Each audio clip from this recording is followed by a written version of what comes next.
Hello my friends, welcome back to the channel. My name is Rick. Historically, I've posted videos on how I make knives, the whole process step by step, but this is going to be a little different. This one, I want to just share with you the final knives that I've made over the last 2 to 3 months, whether they were custom orders that I was fulfilling or just additional knives that I could restock my Etsy store. I have an Etsy store, the Booyah Forge. You can link to that store off of my main page here on the YouTube channel. So check that out if you got the time. But nevertheless, let's get started. We'll go through each knife and look, if you have any feedback, questions on these, on any one of these blades, then leave a comment, and always love to hear your comments. Okay, so let's get started.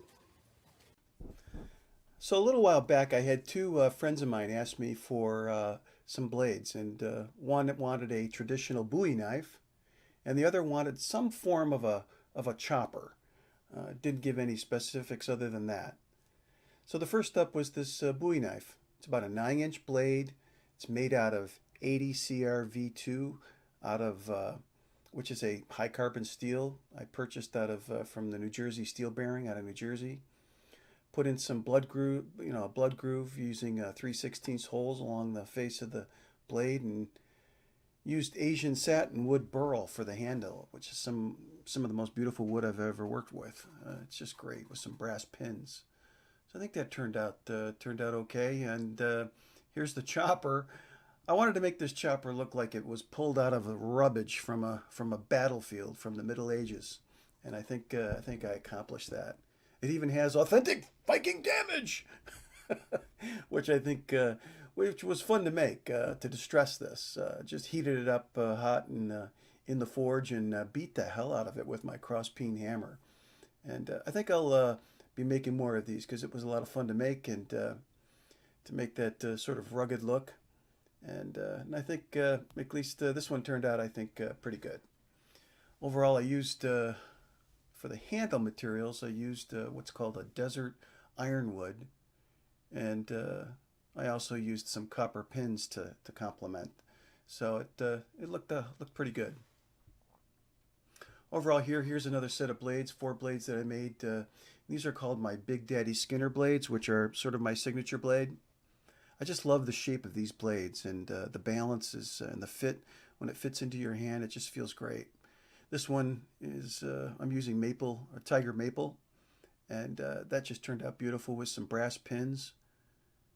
This is just a clear, simple finish. There's no stain here at all. It's just a natural tone of the wood. Here's a Skinner blade made with Cocobola brass pins. On each of the spines, I've taken a file and adding some jibbing just to keep it from slipping in your hand. And there's another shot of the Cocobola. It's just beautiful wood. Again, just a clear finish, no stains or anything. Here's another Skinner blade I made using Asian Satinwood. Again, it's just a beautiful wood with lots of bird's eye in it, all sorts of figure. Here's one with using bloodwood, which is seems fitting for a Skinner blade, but it's got that natural patina red, and it turned out great. I like the shape, the look. Philip Taylor is a friend of mine and a good subscriber to this channel, and he asked for a Tonto blade. And this is a Damascus Tonto. He supplied all the hand materials, materials for the handle, including the pins and the scales. I supplied this Damascus. This is a 116 layer random pattern Damascus, and I think it turned out pretty well. Looks great. And there's the handle material. This is a Booyah wood, and these brass pins are just beautiful. So it turned out great, and I know Philip was pretty pleased with that. A couple of blades here I made are, these are everyday carries with finger grooves in them for comfort and grip. This one's made out of 80 CRV2 again, that high carbon, it's like a 5160, but has much higher levels of carbon in it for blade retention. So it's tough as nails, but also keeps a great edge. It's about 8 inches long, and which includes 3.5 inches of blade. So I like it. I like the way it feels in the hand. This one's made out of bloodwood with brass pins, and yeah, turned out pretty good. There again, you get a good shot of those finger grooves. Yeah, that works out well.